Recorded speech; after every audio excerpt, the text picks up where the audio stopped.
ನಮಸ್ಕಾರ ವೀಕ್ಷಕರೇ, ಎಲ್ಲರಿಗೂ ಸನ್ನೀಸ್ ಕಿಚನ್ಗೆ ಸ್ವಾಗತ. ನಾನು ನಿಮ್ಮ ಸಂಧ್ಯಾ ರಘು. ಇವತ್ತೊಂದು ಸೂಪರ್ ಆಗಿರೋ ರೆಸಿಪಿಯೊಂದಿಗೆ ನಿಮ್ಮ ಮುಂದೆ ನಾನು ಬಂದಿದ್ದೀನಿ.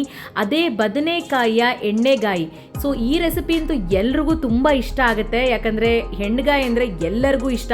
ಇದನ್ನು ಬೇರೆ ಬೇರೆ ರೀತಿಯಲ್ಲಿ ಮಾಡ್ತಾರೆ. ನಾನಿವತ್ತು ಸಿಂಪಲ್ಲಾಗಿ ಮತ್ತು ಸೂಪರಾಗಿ ಟೇಸ್ಟಿಯಾಗಿ ಹೇಗೆ ಮಾಡೋದು ಅಂತ ನಿಮಗೆ ತೋರಿಸ್ಕೊಡ್ತಾ ಇದ್ದೀನಿ.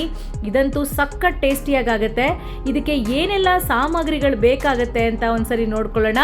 ಮೊದಲಿಗೆ ನಾನು ಒಂದು 2-3 ಸ್ಪೂನಷ್ಟು ಕಡಲೆ ಬೀಜ, 1 ಸ್ಪೂನಷ್ಟು ಬಿಳಿ ಎಳ್ಳು ತೊಗೊಂಡಿದ್ದೀನಿ, ಮತ್ತು 1 ಸ್ಪೂನಷ್ಟು ಧನಿಯಾ, ಮತ್ತು ಒಂದು ಸ್ವಲ್ಪ ಕರಿಬೇವಿನ ಸೊಪ್ಪು, ಧನಿಯಾ ಪುಡಿ, ಮತ್ತು ಒಣ ಕೊಬ್ಬರಿನ ತುರಿದಿಟ್ಕೊಂಡಿದ್ದೀನಿ. ಹಾಗೆ ಸ್ವಲ್ಪ 2 ಲವಂಗ ಮತ್ತು ಸ್ವಲ್ಪ ಚಕ್ಕೆ, ಅದನ್ನು ಕೂಡ ನಾನು ಇಟ್ಕೊಂಡಿದ್ದೀನಿ. ಜೊತೆಗೆ ಇದಕ್ಕೆ ಸ್ವಲ್ಪ ಜೀರಿಗೆ ಮತ್ತು ಅರಿಶಿನದ ಪುಡಿ, ಮತ್ತು ಇದಕ್ಕೆ ಸ್ವಲ್ಪ ಖಾರದ ಪುಡಿ. ಖಾರಕ್ಕೆ ನಾನು ಇವಾಗ ಖಾರದ ಪುಡಿ ಮತ್ತು ಈರುಳ್ಳಿ ಮತ್ತು ಬೆಳ್ಳುಳ್ಳಿ ಕೂಡ ನಾನು ಇದಕ್ಕೆ ಉಪಯೋಗಿಸ್ಕೊತಾ ಇದ್ದೀನಿ. ನೀವು ಖಾರ ನೋಡಿಕೊಂಡು ಖಾರದ ಪುಡಿನ ಉಪಯೋಗಿಸ್ಕೊಳ್ಳಿ. ಮತ್ತು ಬದನೆಕಾಯಿ, ಸೊ ಇದು ಗುಂಡನ ಬದನೆಕಾಯಿ, ನಾನು ಇದನ್ನು ಕೂಡ ನಾನಿವತ್ತು ತೊಗೊಂಡಿದ್ದೀನಿ. ಸೊ ಇದೆಲ್ಲ ನಮಗೆ ಬದನೆಕಾಯಿ ಎಣ್ಣೆಗಾಯಿ ಮಾಡೋದಕ್ಕೆ ಬೇಕಾಗುವಂಥ ಸಾಮಗ್ರಿಗಳು. ಇಷ್ಟಿದ್ರೆ ನಾವು ಸೂಪರ್ ಟೇಸ್ಟಿಯಾಗಿ ಬದನೆಕಾಯಿ ಎಣ್ಣೆಗಾಯಿನ ಮಾಡ್ಬೋದು. ಮೊದಲಿಗೆ ಒಂದು ಪ್ಯಾನಿಗೆ ನಾವು ಕಡಲೆ ಬೀಜನ ಹಾಕ್ಕೊಂಡು ಡ್ರೈ ರೋಸ್ಟ್ ಮಾಡ್ಕೋಬೇಕಾಗತ್ತೆ. ಇದನ್ನೆಲ್ಲ ನೀಟಾಗಿ ಡ್ರೈ ರೋಸ್ಟ್ ಮಾಡ್ಕೊಂಡ ನಂತರ ಇದನ್ನೊಂದು ಸಪ್ರೇಟಾಗಿ ಎತ್ತಿಟ್ಕೊಳ್ಳೋಣ. ಈಗ ಅದೇ ಬಾಣಲಿಗೆ ನಾನು ಆವಾಗಲೇ ತೋರಿಸಿದ್ನಲ್ಲ, ಬಿಳಿ ಎಳ್ಳು, ಧನಿಯಾ ಮತ್ತು ಜೀರಿಗೆ ಮತ್ತು ಕರಿಬೇವು, ಇದಿಷ್ಟನ್ನು ಹಾಕ್ಕೊಂಡು ಮತ್ತೆ ಅದನ್ನು ಕೂಡ ಸ್ವಲ್ಪ ಹೊತ್ತು ನಾವು ಡ್ರೈ ರೋಸ್ಟ್ ಮಾಡ್ಕೋಬೇಕಾಗತ್ತೆ. ಅದೆಲ್ಲ ಸ್ವಲ್ಪ ಕಲರ್ ಚೇಂಜ್ ಆಗುತ್ತೆ, ಸ್ಮೆಲ್ ಕೂಡ ಬರುತ್ತೆ. ಸೊ ಆವಾಗ ನಿಮಗೆ ಗೊತ್ತಾಗುತ್ತೆ. ಸೊ ಆ ರೀತಿ ನಾವು ಸ್ವಲ್ಪನೇ ಲೋ ಫ್ಲೇಮ್ನಲ್ಲಿ ಇಟ್ಕೊಂಡು ಚೆನ್ನಾಗಿ ಇದನ್ನು ನಾವು ಡ್ರೈ ರೋಸ್ಟ್ ಮಾಡ್ಕೋಬೇಕಾಗತ್ತೆ. ಇದನ್ನೆಲ್ಲ ಡ್ರೈ ರೋಸ್ಟ್ ಮಾಡ್ಕೊಂಡ ನಂತರ ಇದನ್ನು ನಾವು ಒಂದು ಬ್ಲೆಂಡರ್ ಜಾರ್ಗೆ ಹಾಕ್ಕೊಂಡು ಪೌಡರ್ ಮಾಡ್ಕೋಬೇಕಾಗತ್ತೆ. ನೋಡಿ, ಸೊ ಆಲ್ಮೋಸ್ಟ್ ಇವಾಗ ಇದು ರೆಡಿಯಾಗಿದೆ. ಈಗ ನಾವು ಇದನ್ನೆಲ್ಲ ಒಂದು ಬ್ಲೆಂಡರ್ ಜಾರ್ಗೆ ಹಾಕ್ಕೊಳ್ಳೋಣ. ಮೊದಲಿಗೆ ನಾನು ಆವಾಗಲೇ ರೋಸ್ಟ್ ಮಾಡಿ ಇಟ್ಕೊಂಡಿದ್ದೋ ಅಂತ ಕಡಲೆ ಬೀಜನ ಸೇರಿಸ್ಕೊತಾ ಇದ್ದೀನಿ. ಈಗ ಅದಕ್ಕೇ ಎಳ್ಳು ಮತ್ತು ಧನಿಯಾ, ಕರಿಬೇವು, ಜೀರಿಗೆ ಇದನ್ನು ರೋಸ್ಟ್ ಮಾಡ್ಕೊಂಡಿದ್ವಲ್ಲ, ಅದನ್ನು ಕೂಡ ಇವಾಗ ಬ್ಲೆಂಡರ್ ಜಾರ್ಗೆ ನಾನು ಹಾಕ್ಕೋತಾ ಇದ್ದೀನಿ. ಈಗ ಇದಕ್ಕೆ ನಾನು ಒಂದು ಸ್ವಲ್ಪ ಬೇಸಿಕ್ ಮಸಾಲಾಸ್ನ ಆ್ಯಡ್ ಮಾಡ್ಕೋತೀನಿ. ಇದಕ್ಕೆ 1 ಸ್ಪೂನಷ್ಟು ಖಾರದ ಪುಡಿ, ಖಾರಕ್ಕೆ ನೋಡಿಕೊಂಡು ನೀವು ಎಷ್ಟು ಬೇಕಾದರೂ ಖಾರದ ಪುಡಿ ಹಾಕ್ಕೋಬೋದು. ಸ್ವಲ್ಪ ಅರಿಶಿನದ ಪುಡಿ, ಮತ್ತು ಇದಕ್ಕೆ ಸ್ವಲ್ಪ ಧನಿಯಾ ಪುಡಿ ಕೂಡ ನಾನು ಸೇರಿಸ್ಕೊತಾ ಇದ್ದೀನಿ. ಧನಿಯಾ ಪುಡಿನ ಆಲ್ರೆಡಿ ನಾವು ಧನಿಯಾ ಕಾಳನ್ನ ಉಪಯೋಗಿಸಿದ್ದೀವಿ, ನೋಡಿಕೊಂಡು ಸ್ವಲ್ಪ ಧನಿಯಾ ಪುಡಿ, ಮತ್ತು ಇದಕ್ಕೆ ಉಪ್ಪನ್ನು ಕೂಡ ನಾವು ಇವಾಗಲೇ ಹಾಕ್ಕೊಂಡು ಚೆನ್ನಾಗಿದೆನ ಪೌಡರ್ ಮಾಡ್ಕೊಳ್ಳೋಣ. ನೋಡಿ, ಇದೆಲ್ಲ ಪೌಡರ್ ಆದ ನಂತರ ಇದಕ್ಕೆ ನಾವು ಆವಾಗಲೇ ತುರಿದಿಟ್ಕೊಂಡಿದ್ವಲ್ಲ ಒಣ ಕೊಬ್ಬರಿ, ಆ ಒಣ ಕೊಬ್ಬರಿನೂ ಕೂಡ ಇದಕ್ಕೆ ಸೇರಿಸ್ಕೊಳ್ಳೋಣ. ಟೇಸ್ಟ್ ತುಂಬ ಚೆನ್ನಾಗಿ ಬರುತ್ತೆ. ಮತ್ತು ಈರುಳ್ಳಿ ಮತ್ತು ಬೆಳ್ಳುಳ್ಳಿ ಕೂಡ ನಾವು ಇವಾಗ ಇದಕ್ಕೆ ಸೇರಿಸ್ಕೊಂಡು ರುಬ್ಕೋಬೇಕಾಗತ್ತೆ. ಹೀಗೆ ಮಾಡೋದ್ರಿಂದ ತುಂಬ ಟೇಸ್ಟಾಗಿ ಬರುತ್ತೆ. ಇದನ್ನು ಎಲ್ಲ ಚೆನ್ನಾಗಿ ರುಬ್ಕೊಳ್ಳೋಣ. ಇದೆಲ್ಲ ಈರುಳ್ಳಿ ಮತ್ತು ಬೆಳ್ಳುಳ್ಳಿ ಹಾಕಿರೋದ್ರಿಂದ ಈ ಪೇಸ್ಟ್ ಒಂದು ಸ್ವಲ್ಪ ಒಂಥರ ವೆಟ್ಟಾಗೇ ಇರುತ್ತೆ. ಸೊ ಇದನ್ನು ನಾವು ಈಗ ಈ ಬದನೆಕಾಯಿನ ಈ ಥರ 4 ಹೋಳಾಗಿ ಈ ಥರ ಕಟ್ ಮಾಡ್ಕೋಬೇಕು, ಪೂರ್ತಿ ಸೀಳ್ ಮಾಡ್ಕೋಬಾರ್ದು.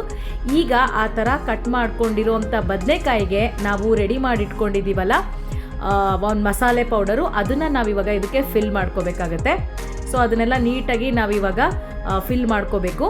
ಸೊ ನೋಡಿಕೊಂಡು ನೀಟಾಗಿ ಇದನ್ನು ಈ ರೀತಿ ಫಿಲ್ ಮಾಡ್ಕೊಳ್ಳಿ.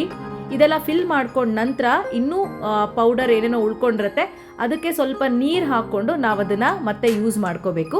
ಸೊ ಈಗ ಈ ರೀತಿ ಫಿಲ್ ಮಾಡ್ಕೊಂಡ ನಂತರ ಈಗ ಒಂದು ಕುಕ್ಕರ್ಗೆ ನಾನು ಒಂದು 4-5 ಸ್ಪೂನ್ ಎಣ್ಣೆ ಹಾಕೋತಾ ಇದ್ದೀನಿ. ಇದು ಎಣ್ಣೆಗಾಯಿ ಆಗಿರೋದ್ರಿಂದ ಸ್ವಲ್ಪ ಎಣ್ಣೆ ಜಾಸ್ತಿ ಇದ್ರೇ ಟೇಸ್ಟು. ಕೆಲವರು ಈ ಎಣ್ಣೆಲ್ಲೇ ಆ ಬದನೆಕಾಯಿನ ಕರೆದು ನಂತರ ಮಾಡ್ಕೋತಾರೆ, ಅದು ತುಂಬ ಜಾಸ್ತಿ ಎಣ್ಣೆ ಆಗಿಬಿಡುತ್ತೆ. ಹಾಗಾಗಿ ನಾನು ಈ ರೀತಿ ತೋರಿಸ್ತಾ ಇದ್ದೀನಿ.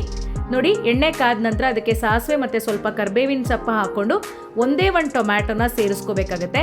ಈ ಟೊಮ್ಯಾಟೊ ಸ್ವಲ್ಪ ಹುಳಿ ಇರೋದ್ರಿಂದ ಎಲ್ಲ ನೀಟಾಗಿ ಬ್ಯಾಲೆನ್ಸ್ ಆಗುತ್ತೆ. ಹಾಗಾಗಿ ಒಂದು ಟೊಮ್ಯಾಟೊ ಹಾಕ್ಕೊಂಡು ಚೆನ್ನಾಗಿ ಇದನ್ನು ಫ್ರೈ ಮಾಡ್ಕೋಬೇಕು. ಎಣ್ಣೆ ಎಲ್ಲ ಚೆನ್ನಾಗಿ ಟೊಮ್ಯಾಟೊ ಫ್ರೈ ಆದ ನಂತರ ನಾವು ಆವಾಗಲೇ ಸ್ಟಫ್ ಮಾಡಿ ಇಟ್ಕೊಂಡಿದ್ವಲ್ಲ ಬದನೆಕಾಯಿ, ಅದನ್ನು ಕೂಡ ಈ ಕುಕ್ಕರ್ಗೆ ಸೇರಿಸ್ಕೊಂಡು 1 ನಿಮಿಷ ಚೆನ್ನಾಗಿ ಇದನ್ನು ಮಿಕ್ಸ್ ಮಾಡ್ಕೋಬೇಕಾಗತ್ತೆ. ನೋಡಿ, ಇದು ಎಣ್ಣೆಲೇ ಸ್ವಲ್ಪ ಹೊತ್ತು ಫ್ರೈ ಮಾಡ್ಕೊಳ್ಳಿ, ಆವಾಗ ಟೇಸ್ಟ್ ಚೆನ್ನಾಗಿ ಬರುತ್ತೆ. ಇದೆಲ್ಲ ಚೆನ್ನಾಗಿ ಫ್ರೈ ಮಾಡ್ಕೊಂಡ ನಂತರ ಆವಾಗಲೇ ನಾವು ಸ್ಟಫ್ ಮಾಡೋದಕ್ಕೆ ಅಂತ ಮಾಡಿಟ್ಕೊಂಡಿದ್ವಲ್ಲ ಮಸಾಲ ಪೌಡರು, ಅದು ಇನ್ನೂ ಸ್ವಲ್ಪ ಮಿಕ್ಕಿರುತ್ತೆ. ಅದಕ್ಕೆ ಸ್ವಲ್ಪ ನೀರು ಹಾಕ್ಕೊಂಡು ನಾವಿವಾಗ ಇದನ್ನು ಕುಕ್ಕರಿಗೆ ಸೇರಿಸ್ಕೊಂಡು ಒಂದೇ ಒಂದು ಕೂಗು ಬರೆಸ್ಕೊಂಡ್ರೆ ಸಾಕಾಗುತ್ತೆ, ಚೆನ್ನಾಗಿ ಬೆಂದೋಗುತ್ತೆ. ಕೆಲವರು ಡೈರೆಕ್ಟಾಗಿ ಕೂಡ ಮಾಡ್ಕೋಬೋದು. ನಾವು ಈ ರೀತಿ ಮಾಡ್ಕೊಳ್ಳೋದ್ರಿಂದ ಸ್ವಲ್ಪ ಟೈಮ್ ಸೇವ್ ಆಗುತ್ತೆ.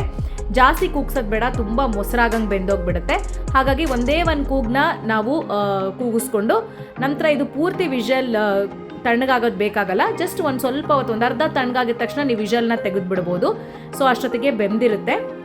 ನೋಡಿ, ಈಗ ನಾನು ಬದನೆಕಾಯಿನ ತೋರಿಸ್ತಾ ಇದ್ದೀನಿ. ಇದು ಆಲ್ಮೋಸ್ಟ್ ಚೆನ್ನಾಗಿ ಸಾಫ್ಟಾಗಿ ಬೆಂದಿದೆ. ನಿಮಗೆ ಸ್ವಲ್ಪ ಗಟ್ಟಿ ಬೇಕು ಅಂತಂದರೆ ನೀವು ಡೈರೆಕ್ಟಾಗೇ ಬೇಯಿಸ್ಕೋಬೋದು. ಸೊ ಈ ರೀತಿ ಮಾಡೋದ್ರಿಂದ ಸೂಪರ್ ಆಗಿರೋವಂಥ ಬದನೆಕಾಯಿ ಹೆಣ್ಗಾಯಿ ನಿಮ್ಮ ಮುಂದೆ ರೆಡಿಯಾಗಿಬಿಡುತ್ತೆ. ಇದಂತೂ ತುಂಬ ಟೇಸ್ಟಿಯಾಗಿರುತ್ತೆ. ನೀವು ದಯವಿಟ್ಟು ಟ್ರೈ ಮಾಡಿ. ಇದನ್ನು ಅಕ್ಕಿ ರೊಟ್ಟಿ ಜೊತೆಗೆ ತಿಂತಾ ಇದ್ದರೆ ಅದ್ಭುತವಾಗಿರುತ್ತೆ. ಸೊ ನೀವು ಕೂಡ ಇದನ್ನು ಟ್ರೈ ಮಾಡಿ ಹೇಗೆ ಬಂತು ಅಂತ ನಮ್ಮ ಕಾಮೆಂಟ್ ಬಾಕ್ಸಲ್ಲಿ ಹಾಕಿ. ಇನ್ನೂ ಇದೇ ರೀತಿ ಹೊಸ ಹೊಸ ರೆಸಿಪಿಗಳೊಂದಿಗೆ ನಿಮ್ಮ ಮುಂದೆ ನಾವು ಬರ್ತೀವಿ. ಅಲ್ಲಿವರೆಗೂ ಇನ್ನೂ ಯಾರೆಲ್ಲ ನಮ್ಮ ಚಾನಲ್ನ ಸಬ್ಸ್ಕ್ರೈಬ್ ಮಾಡಿಲ್ವೋ ಖಂಡಿತ ಸಬ್ಸ್ಕ್ರೈಬ್ ಮಾಡಿ ಮತ್ತು ನಮಗೆ ಹೀಗೆ ಸಪೋರ್ಟ್ ಮಾಡ್ತೀರಿ ಅಂತ ಹೇಳ್ತಾ ಮುಂದಿನ ವಿಡಿಯೋ ಒಂದಿಗೆ ನಿಮ್ಮ ಮುಂದೆ ನಾನು ಬರ್ತೀನಿ. ಅಲ್ಲಿವರೆಗೂ ಸಂಧ್ಯಾ ರಘು ಮಾಡುವ ನಮಸ್ಕಾರಗಳು.